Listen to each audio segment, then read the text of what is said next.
स्वागत है इस नए वीडियो में। मैं रोहित देसाई को फाउंडर ऑफ जीवी एक्सपर्ट्स। इस वीडियो में हम डिस्कस करते हैं पार्टनरशिप फर्म के बारे में। तो पिछली वीडियो में हमने देखा था प्रोप्राइटरशिप फर्म क्या होता है, कैसे उसकी बेनिफिट्स है, क्या एडवांटेजेस है, क्या डिसएडवांटेजेस है, उसमें क्या कमियां भी है, ये सारा सब कुछ हमने जान लिया। अभी कौन सी कंपनी हम फ्लोट करेंगे या कंपनी कौन सी कंपनी हम शुरुआत करेंगे, ये कैसे पता चलेगा कि एक कंपनी को दूसरे कंपनी से कंपेयर करेंगे, फिर वो समझ में आ जाएगा कि वो अच्छा है क्या ये अच्छा है, तो फिर उसके हिसाब से हम लोग रजिस्ट्रेशन कर लेंगे। तो पार्टनरशिप फर्म में मेजर स्ट्रक्चर क्या होता है कि नॉर्मली दो लोग मिनिमम है। प्रोप्राइटरशिप में आपको एक ही चाहिए था, यहाँ पे दो लोग मिनिमम लगेंगे। और मैक्सिमम कितना हम पार्टनर्स करवा सकते हैं, यहाँ पे 50 पार्टनरशिप आप करवा सकते हो, मगर 50 लोगों को लेके आप एक बुरी बिजनेस खड़ी कर सकते हो। तो नॉर्मली इसमें डिक्लेरेशन के लिए अलग से क्या होगा कि सारा डॉक्यूमेंट सारा लिमिटेशंस वगैरह सेम ही रहेगा, मगर ये एक पार्टनरशिप डीड एक डॉक्यूमेंट आएगी जो लीगल कॉपी है। वहाँ पे आपका लिखा रहेगा कि रोहित का क्या हिस्सेदारी है, फिर और कोई की XYZ का कितना हिस्सेदारी है, आपका कितनी हिस्सेदारी है, तो ये सारा सब कुछ रहेगा। जितना पैसे आप कंपनी में डालोगे उतना आपका हिस्सेदारी कंपनी में बनेगी। जो प्रॉफिट कंपनी को होगा और वो प्रॉफिट सब में बटेगा, तो उसी रेशियो में बटेगा जितना उनका परसेंटेज है। मान के चलिए कि अगर मैं और आप कंपनी शुरू कर रहे हैं, तो अभी हम दोनों ने आपने 60% डाला और मैंने 40% पैसे डाल दिए। मान के चलो कि 1 लाख की कंपनी हमने शुरू कर रहे हैं, तो 40,000 मैंने डाली और 60,000 आपने डाला। तो कुल मिला के जब भी हमारी कोई भी बिजनेस बनती है, तो उसमें क्या होगा कि 40% की जो प्रॉफिट है मुझे चाहिए और 60% की जो प्रॉफिट है वो आपको चाहिए। ये नॉर्मली टर्म मेंशन रहता है। तो ये एक एडिशनल कॉपी रहता है, तो फिर इस हिसाब से आप काम करोगे। दो तो लोग मिनिमम लगेंगे ही लगेंगे। इसके साथ कितने और लगेंगे ये आप देखोगे कि हाँ यहाँ पे मुझे 5 लोगों के साथ करनी है, 10 लोगों के साथ करनी है। उन्होंने 50 मैक्सिमम बोला है, इसका ये मतलब नहीं कि आप 50 लेके चलोगे तो 50 लोगों में कंपनी चलाना मतलब दिमाग खराब हो जाएगा। तो यहाँ पे आप देखिए कि कौन सी कंपनी या पार्टनरशिप आपके लिए परफेक्ट है या नहीं है, ये हम लोग यहाँ पे समझेंगे। ये किन के लिए सूटेबल है, जो अभी जिनके पास अच्छी खासी नॉलेज है। अभी देखो मैं सेल संभालूंगा, आप प्रोक्योरमेंट संभालोगे, कोई और है अकाउंट्स और डॉक्यूमेंटेशन संभालेंगे, कोई और है जो टेक्निकल संभालेगा। तो ऐसे 4 लोग मिलकर कंपनी शुरू कर सकते हो, उसमें कोई प्रॉब्लम नहीं है। तो कितनी कितनी पैसे डाल रहे हो और कितने कितने हिस्सेदारी बन रही है और किसके क्या जिम्मेदारी है, अगर आप ये प्रॉपरली मेंशन कर दोगे तो ये उनके लिए सूटेबल है। और दूसरा क्या है कि सब अपने अपने खर्चे उठाएंगे, क्योंकि कोई सैलरी पे रहेगा। राइट, सैलरी तो है, तो फिर क्या होगा कि ऑटोमेटिकली आपको सैलरी निकालनी पड़ेगी। वरना क्या करोगे कि अगर किसी को लगता है कि हाँ ये बंदा थोड़ा नॉलेजेबल है और ये हम दोनों मिलके काम शुरू कर सकते हैं, तो फिर आप साथ में मिलके शुरू कर सकते हो। काफ़ी लोगों ने मैंने देखा है कि मेरे ट्रेनिंग सेशंस में जो बिजनेस ओनर्स आते हैं, वो अपने जो एम्प्लॉयज़ होते हैं या इंटर्न्स होते हैं उनको ही लेटर ले थोड़ी दिनों के बाद ना, क्योंकि सैलरी तो उतना दे नहीं पाते, तो ऑटोमेटिकली वो उनको पार्टनर बना लेते हैं। तो ऐसे भी काफ़ी क्या बोलते हैं कंपनीज हैं जो एम्प्लॉयज़ को ही पार्टनर बना के फिर आगे कंपनी बिजनेस बड़ा करते हैं। तो अगर आपका ऐसा सोच है तो फिर वो शुरू कर सकते हो। तो क्या होता है ना, सबकी समझ अलग है, खर्चे अलग है और सबकी एक्सपर्टीज़ अलग होती है। तो ये सारे मिलके आप अलग अलग लोग मिलके एक कंपनी बना के आप काम शुरू कर सकते हो। दूसरा क्या होता है यहाँ पे कि पैसे भी साथ में डालोगे ना, कि देखो अभी मुझे कंपनी तो शुरू करना है मगर मैं सैलरी नहीं दे पाऊंगा। अगर आपकी सैलरी को ही मैं कैपिटल मानूं, मतलब आप जो सैलरी ले रहे हो वो नहीं लोगे, तो उसके बदले में आपको मैं कंपनी में हिस्सेदारी दूंगा, मैं उतना ही हिस्सेदारी दूंगा जितना आपका सैलरी है। मान के चलो मेरे 10 लाख का कंपनी है, 10 लाख में आपका सैलरी 15,000 का है, तो 15,000 10 लाख का कितना परसेंटेज होता है वो देख के आप उतना परसेंटेज का उनको हिस्सेदारी देते हो, और उनका पूरा प्रॉफिट एरिया सिर्फ उसी हिस्सेदारी पे ही चलेगा। तो इसमें मेन कॉस्ट इफेक्टिव रहेगा, खर्चा बहुत कम आएंगे। जितना पार्टनरशिप का है प्रोप्राइटरशिप का था, तो उतना ही थोड़ा बहुत ऊपर नीचे उतना ही आएगा, उससे ज़्यादा नहीं आता है। दूसरा फॉर्मेलिटीज़ होते हैं कंपनी फॉर्मेशन कंपनीज के, वो थोड़ी बहुत हम लोग आगे समझेंगे। तो इसमें नेक्स्ट चीज़ क्या है कि ये किन के लिए सूटेबल नहीं है। अभी मैं समझ गया कि सर ये मेरे लिए काम आएगा, हाँ काम आएगा। अभी किन के लिए काम नहीं आएगा, अभी किसी का कोई अगर लाइबिलिटी प्रोटेक्शन चाहिए, अगर किसी को बोलते हैं कि हाँ ना सर मेरी पर्सनल एसेट नहीं टच होना चाहिए या मेरा घर नहीं बिकना चाहिए, वो यहाँ पे नहीं होगा, क्योंकि यहाँ पे अनलिमिटेड रिस्क जैसे प्रोप्राइटरशिप में था यहाँ पे भी सेम ही रहेगा। इसमें कोई डिस्काउंट नहीं है, लायबिलिटी सब सेम ही रहेगा। दूसरा क्या है, जैसा अभी अगर आप बड़े बड़े कंपनियों में जितना स्ट्रक्चर्ड फंडिंग्स आती है बाहर से, ईसॉप दे दिया, किसी को स्टेक दे दिया, इक्विटी बेच दिया, तो वो चीज़ें यहाँ पे आप नहीं कर सकते। यहाँ पे जो भी बंदा बाहर से आएगा उसको पार्टनर बनना ही पड़ेगा और उसको पार्टनर का हिस्सेदारी ही मिलेगी। इसमें कहीं बाहर वाले को आप कंपनी की हिस्सेदारी नहीं बेच सकते। बाहर वाले को ऐसे ही आपने शेयर दे दिया, ऐसा नहीं चलेगा। आपको प्रॉपरली रिकॉर्डेड होना चाहिए कि हाँ ये कितने हद तक का हिस्सेदारी आप बांटोगे, वो डॉक्यूमेंट होना चाहिए, वो आपको पार्टनरशिप डीड के अंदर मेंशन करना चाहिए। उसके अलावा अगर उसमें ये भी मेंशन होना चाहिए कि क्या, अभी देखो आपका कुछ लोगों का स्वभाव होता है ना, कुछ गरम लोग होते हैं, कुछ लोग काफ़ी ठंडे लोग होते हैं, कोई सोच समझ के बात करेगा, कोई गुस्से में रहेगा। तो ऐसे वाले लोगों की कितनी बड़ी झुंड आप बना रहे हो उसके ऊपर भी डिपेंड करेगा, क्योंकि आपने ऐसे ऐसे लोगों को काम पे ले लिया। अभी देखो जो एम्प्लॉय था तब तक वो ठीक काम कर रहा था, जब उसको मैंने पार्टनर बना दिया वो काम ही नहीं कर रहा। अब क्या करोगे, पार्टनरशिप से निकालोगे। तो ये सोच समझ के करने वाली चीज़ है, ऐसे नहीं कि फटाक से कोई भी मिल गया पार्टनर बना दिया उसके साथ फिर बाद में कंपनी डुबा दिया, ऐसा नहीं होता है। नॉर्मली क्या होता है ना, जैसा आप जितना सीरियस आप शादी करने के टाइम पे लेते हो ना, उतना ही सीरियस आपको यहाँ पे बिजनेस शुरू करने से पहले भी लेना पड़ेगा। अभी सबके साथ जितने मेरे दोस्त हैं सबके साथ मैं शादी नहीं कर सकते, कि शादी करने के लिए किसी एक के साथ ही करना पड़ेगा, राइट। तो वही चीज़ यहाँ पे पार्टनरशिप जो भी है उनके साथ नहीं कर सकते। आपको देखना पड़ेगा कि कितना सोच है, क्या है, कैसे सोचते हैं, कैसे करते हैं, दोनों में क्या अगर गड़बड़ी अनबन होती है तो उसको कैसे रिजॉल्व करोगे। ऐसे नहीं कि मुंह फुला के दोनों अलग अलग टेबल पे बैठ गए फिर कंपनी अपने आप में चलेगा, ऐसा कभी नहीं होता है। बिजनेस डूबना शुरू हो जाता है। तो फिर वरना क्या होता है कि कुछ लोग क्या करते हैं, स्टार्टिंग में आपके साथ पार्टनरशिप में आते हैं, फिर बाद में अपना ही खोल के चले जाते हैं, तब आपकी कंपनी ऑटोमेटिकली सफ़र करेगी।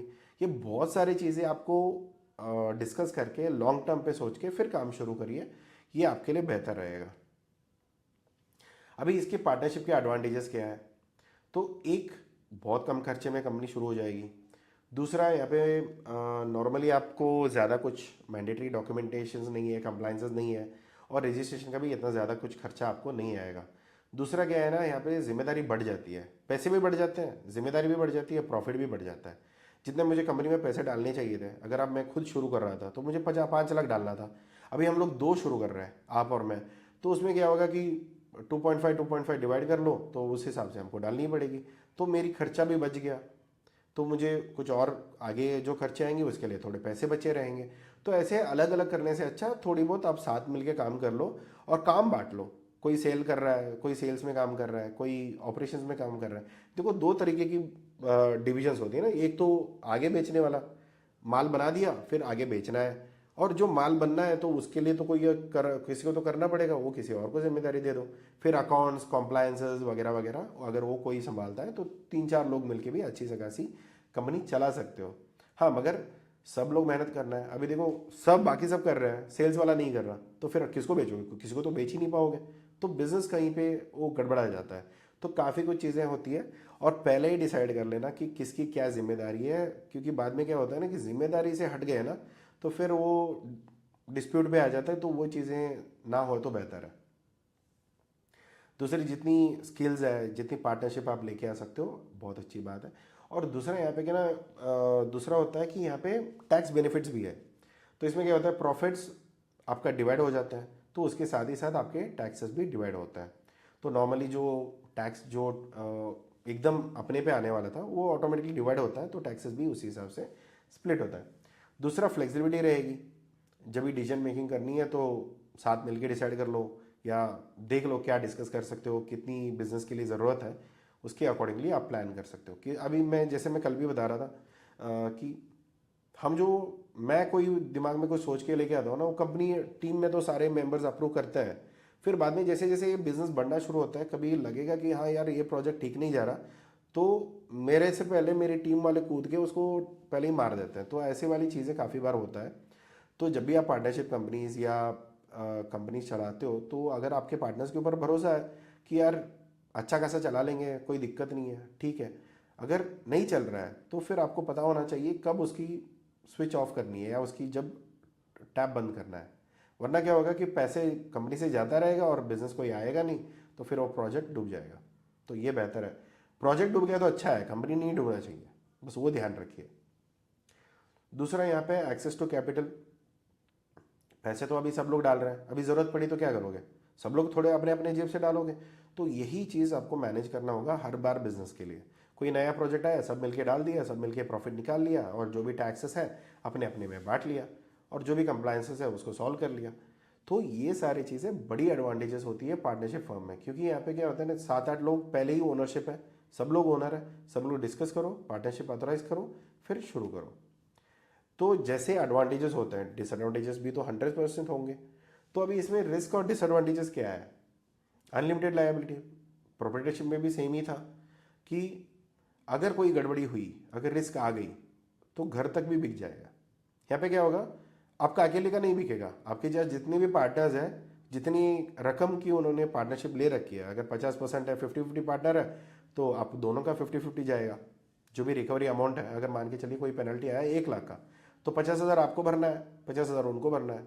अगर 50,000 की प्रॉपर्टी है तो फिर वो अटैच कर लेंगे, तो उस हिसाब से वो रहता है। एग्जाम्पल के लिए बोल रहा हूँ। अभी कॉन्फ्लिक्ट पोटेंशियल ज़्यादा है, अभी झगड़े ज़्यादा हो सकते हैं, क्योंकि अभी देखो रिश्तेदारी तो है नहीं, दोस्तों में कर रहे हो, तो दोस्तों में तो कभी अनबन हो जाती है। काफ़ी दोस्तों को मैं जानता हूँ कि हाँ, साल भर से बात नहीं किया, राइट।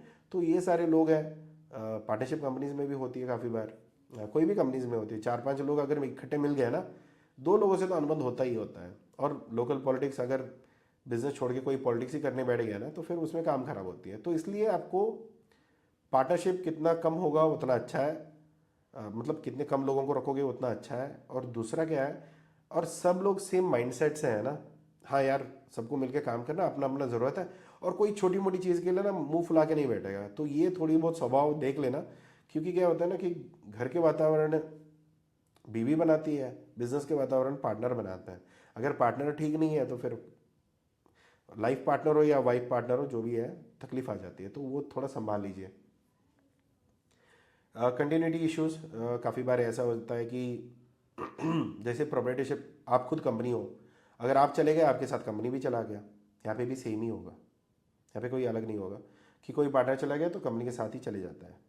अगर इसमें और एक क्लॉज है, अगर इसको कंपनी में एक रजिस्ट्रेशन करने की तरीके हैं, अगर उसमें आप रजिस्टर करते हो तो फिर उसकी कोई प्रॉब्लम नहीं रहेगी।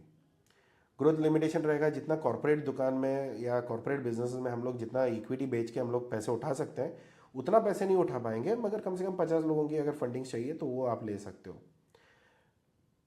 टैक्स कॉम्प्लेक्सिटी, तो अभी पार्टनर्स तो काफ़ी सारे इंडिविजुअल्स टैक्स फाइलिंग करते हैं, कंप्लाइंसेस फाइलिंग करते हैं, और ये नॉर्मली आपको एक बिजनेस, एक प्रॉपर सीए की हेल्प लगेगी, वो आप ज़रूर ले लीजिए। दूसरा यहाँ पे मेन क्या होता है कि अगर किसी को अगर कंपनी में कोई दिक्कतें आती है ना, तो नॉर्मली डिस्प्यूट की वजह से ही आती है। तो वो थोड़ा आप ध्यान रखो कि जिनके साथ पार्टनरशिप कर रहे हो, और वहाँ पे भरोसा होना चाहिए। अगर वहाँ पे कोई तकलीफ है तो फिर बिजनेस फंस सकती है। जो मैं बता रहा था, ये एक रजिस्ट्रेशन एक्स्ट्रा लगेगी, अगर आपको चाहते हो तो। इसमें कोई कंप्लाइंस मैंडेटरी नहीं है, मगर आप ले लेते हो तो बहुत अच्छी बात है। इंडिया पार्टनरशिप एक्ट 1932, आज़ादी से पहले जो लिखा गया था उसी को अभी चल रहा है। तो अगर इसमें आप रजिस्टर करते हो तो किसी को भी आप दावा कर सकते हो, अगर कोई गड़बड़ी होती है तो कंपनी के नाम से आप लीगल फाइलिंग कर सकते हो। और दूसरा क्या होता है कि अगर आपके अगेंस्ट कोई डिस्प्यूट आता है, उसका क्लेम भी आप ले सकते हो या सेट ऑफ कर सकते हो, और उसकी जो भी लीगल प्रोसीडिंग्स होती है आप अपने अंडर कंट्रोल पे ले सकते हो। दूसरा, इसकी क्रेडिबिलिटी बढ़ जाएगी, क्योंकि ये रजिस्टर्ड फर्म है, उसकी मतलब लीगैलिटी बढ़ जाती है, एक अथॉरिटी बन जाती है, और उसके अपने अपने बेनिफिट्स भी हैं। कॉन्ट्रैक्ट्स भी आप क्लोज कर सकते हो, डील्स आप क्लोज कर सकते हो, ये बहुत सारे बेनिफिट्स आपको होते हैं अगर इसमें आप बेनिफिट रजिस्टर करते हो। तो काफ़ी लोग पार्टनरशिप करके छोड़ देते हैं, कोई इसमें रजिस्टर नहीं करते हैं। अगर इसमें आप रजिस्टर करते हो ना, तो फिर इसमें क्लॉज होता है कि हाँ, आगे अगर आपको कुछ हो गया तो आपके रिप्रेजेंटेशन में कौन आएगा, राइट। काफ़ी बार ऐसा होता है कि पति पार्टनर रहता है, वो गुजर जाता है, उसकी बीवी नॉमिनी आ जाती है, तो फिर बाद में उसको बिजनेस का समझ होगा नहीं होगा। कभी काफ़ी लोगों को मैंने देखा है, पति गुजरते बीवी बहुत अच्छा कंपनी चला लेती है, और कुछ जगह उल्टा भी हो जाता है। तो फिर वो आप देख लीजिए जैसे भी। अभी इसमें क्या क्या डॉक्यूमेंट्स लगेंगे, एक तो address, name and address of the firm and partners, आपका नाम, आपके कंपनी का नाम, और आपके सारे पार्टनर्स की जो जो लिस्ट है वो चाहिए। फिर आपका क्या बिजनेस है, कितना कितना हिस्सेदारी है, और इसमें कितने कितने लोगों ने कितने कितने पैसे डाले हुए हैं वो भी चाहिए होगा। तो फिर यहाँ पे किसके पास राइट्स रहेगा डिसीजन मेकिंग का, किसके पास क्या ड्यूटीज़ है, किसके पास क्या रिस्पॉन्सिबिलिटीज़ है, ये प्रॉपरली मेंशन रहता है। और वो नॉर्मली आप किस में देखोगे, पार्टनरशिप डीड में। जो पार्टनरशिप डीड होता है वो एक नॉर्मल डॉक्यूमेंट होता है, जैसे हम लोग बोलते हैं ना कॉन्स्टिट्यूशन, इंडिया की कॉन्स्टिट्यूशन लिखा गया है ऐसा, तो ये आपके लिए कंपनी का कॉन्स्टिट्यूशन है। तो इसमें सबकी रोल्स एंड रिस्पॉन्सिबिलिटी लिखी रहेगी और कि कितना कितना हिस्सेदारी रहेगा वो रहेगा। और अगर कोई हिस्सेदारी में या पैसे के मामले में या जिम्मेदारी के मामले में अगर किसी का कोई काम नहीं आया तो उसके लिए क्या करोगे, कैसे उसको रिजॉल्व करोगे, वो आप देख लोगे। फिर इसके लिए प्रूफ क्या लगेगी, अपनी आधार और अपनी पैन कार्ड सारे पार्टनर्स की, राइट। आपका तो दोगी और आपका पार्टनर का भी लेके आओगे, तो सारा मिलके ये कंपनी शुरू हो जाएगी। बिजनेस एड्रेस प्रूफ के लिए रेंटल एग्रीमेंट और प्रॉपर्टी डॉक्यूमेंट जो भी मैंने बताया था कल, म्यूनसिपलिटी का खाता, प्रॉपर्टी टैक्स बिल, रिसेट वगैरह वगैरह। उसके अलावा इलेक्ट्रिसिटी बिल और यूटिलिटी बिल, ये दोनों लगेगी। फिर बाद में रजिस्ट्रेशन के लिए एक डिटेल फर्म, जो भी आपका कंपनी का नाम रखना है वो, एड्रेस और बिजनेस लोकेशन आप अपनी सीए को दे दोगे तो वो आपके लिए रजिस्टर कर देंगे। इसमें क्या होगा कि पैन कार्ड आपका जो है वो नहीं लगेगा या कोई भी पार्टनर का नहीं लगेगा। जब भी पार्टनरशिप डीड के अंदर आप बिजनेस शुरू करते हो तो एक अलग सा पैन कार्ड आएगा कंपनी का, वो पैन कार्ड यहाँ पे लगने वाला है, राइट। और उसके अकॉर्डिंगली आपका टैक्स, टर्नओवर्स, रजिस्ट्रेशन जो भी है उसके अकॉर्डिंग आप करना शुरू करोगे। तो एक रजिस्टर करने के लिए क्या क्या करना है, एक तो ड्राफ्ट बनानी है पार्टनरशिप डीड की। नॉर्मली आपके सारे सीईओ के पास ये डॉक्यूमेंट रेडी होता है, आप सिर्फ अपना पार्टनर्स का डिटेल्स और आपका नेचर ऑफ बिजनेस और अपने कितना हिस्सेदारी है ये बता देना। फिर वो रजिस्ट्रेशन के लिए अप्लाई कर देंगे। फिर रजिस्ट्री ROF हम बोलते हैं, रजिस्ट्री ऑफ फर्म्स, तो वहाँ पे जाके पार्टनरशिप डीड वो रजिस्टर कर देंगे जो मैंने बोला था, तो वो कंटिन्यू भी हो जाएगा। फिर वहाँ पे आपका अगर नॉमिनी डालनी है तो नॉमिनी भी डाल के, अगर कल कुछ आपको हो जाता है तो फिर वो नॉमिनी वहाँ पे आ सकता है। फिर जो भी टैक्स फाइलिंग के लिए पैन और टैन दोनों ज़रूरी है वो आप ले लोगे। फिर इसके बाद ऑप्शनल है जीएसटी, मगर हमारे लिए एज ए एक्सपोर्टर्स हमारे लिए जीएसटी मैंडेटरी है, तो आपके पास ऑप्शनल नहीं है। जो भी आप रजिस्ट्रेशन करते हो, जैसे ही आपका पार्टनरशिप फॉर्म रजिस्टर हो जाता है, जीएसटी रजिस्टर करना है। जीएसटी रजिस्टर होते ही आपको बैंक अकाउंट खुलवानी है और बाकी आईसी RCM से लेके एक्सपोर्ट बिजनेस शुरू करनी है। तो आखिर में मैं क्या बोलना चाहता हूँ कि देखो, अगर सही दिमाग वाले लोग हैं, कोई काम बांट सकता है, साथ में मिलके काम कर सकते हैं और साथ में मिलके काम करने में मज़ा भी आएगा, पैसे भी मिलेंगे, तो बहुत अच्छी बात है। अगर कोई आपके पार्टनर है, मतलब मान के चलो कि आपकी वाइफ को आप पार्टनर बना रहे हो, बहुत सही है। अगर कोई बाहर वाले को पार्टनर बना रहे हो तो देख लो, भतीजा है, भांजा है, क्या है, काका है, मामा है, जो भी है रिलेटिव्स में, फ्रेंड्स एंड फैमिली में, जिनको भी आपको बनाना है, और उनको वो नॉलेज होना भी चाहिए। सिर्फ नाम के लिए बना के मत रखो, क्योंकि यहाँ पे पैसे भी लगाने हैं। तो अगर एक रीज़न है कि हाँ वो पैसे लगा रहे हैं और मैं काम करूँगा, वो भी चलेगा। तो उस हिसाब से आप देख लो कि क्या क्या चीज़ें इन्वॉल्व होती है, क्या क्या चीज़ें नहीं है, और कितना आपके पार्टनर के साथ बनता है। तो फिर आप जाके इस कंपनी को फर्म रजिस्टर कर सकते हो, क्योंकि किसी का कुछ तो एक्सपर्टी होना चाहिए। कोई क्वालिटी में अच्छा है, कोई पैकेजिंग में अच्छा है, कोई कंप्लायंसेस में अच्छा है, कोई सेल्स में अच्छा है, कोई नेगोशिएशन में अच्छा है, कोई टूल्स एंड टेक्निक्स में अच्छा है। तो ठीक है, तो सब मिलके काम शुरू कर सकते हो। संभाल लीजिए, क्योंकि कोई आपके बीच में अनुबंध आ गया तो फिर बिजनेस बैठ जाएगा, बाकी आपका इश्यूज रिजॉल्व करने में टाइम लग जाएगा, तो वो नहीं होना चाहिए, उतना ध्यान रखिए। ओके, तो thank you so much for watching this video. मिलते हैं अगले वीडियो में, और सब्सक्राइब नहीं किया तो प्लीज़ सब्सक्राइब करो, और आपको कुछ और डाउट है तो प्लीज़ कमेंट बॉक्स में लिखना मत भूलना। मिलते हैं अगले वीडियो में, टेक केयर, बाय बाय।